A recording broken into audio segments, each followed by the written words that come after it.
popita kumanda natsala ndekha opanda mbale ocheza naye ndilileka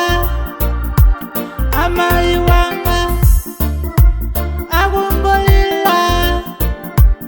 anaaga atera mutaka ndikusowani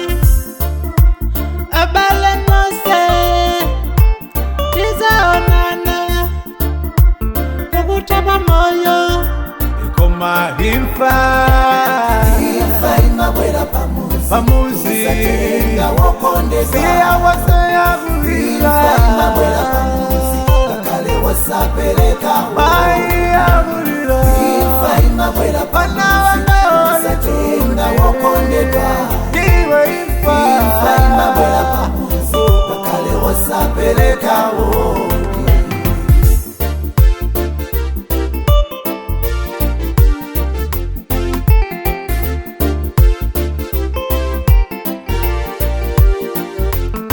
navekedwa zina la sopano la umasiye wokula kula ningalowele kutineo msewa mumanyenda nazibale aho msewa mumayenda nazigulu aho nanganeyo bwanji nanga tinabaga mbele latuwochuluka tikadalila na munjito zochuluka kumalelo ndinena pano kulibe atera ntaka wambeka mfu kudandaula ndikampesera nkulira kwa mai anangaine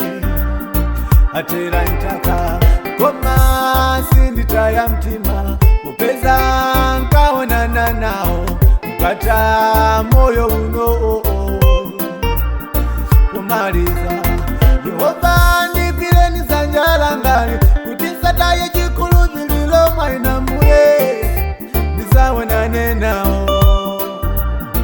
kumaliza mudala mafamwa muye chifukwa zaonana ndokondedwa wawo tikasiriza mjira iyi koma imfa imabwera pamuzi satenga wokondedwa imfa imabwera pamuzi kakale wasapereka imfa imabwera pamuzi satenga wokondedwa imfa imabwera pamuzi kakale wasapereka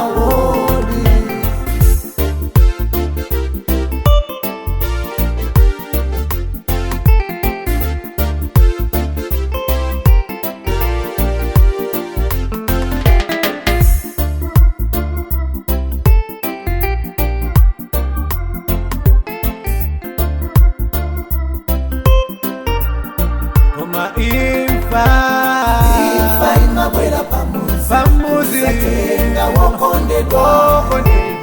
imfa imabwera pamuzi kakale wasapereka imfa imabwera pamuzi satenga wokondedwa imfa imabwera pamuzi kakale wasapereka imfa imabwera pamuzi satenga wokondedwa imfa imabwera pamuzi kakale wasapereka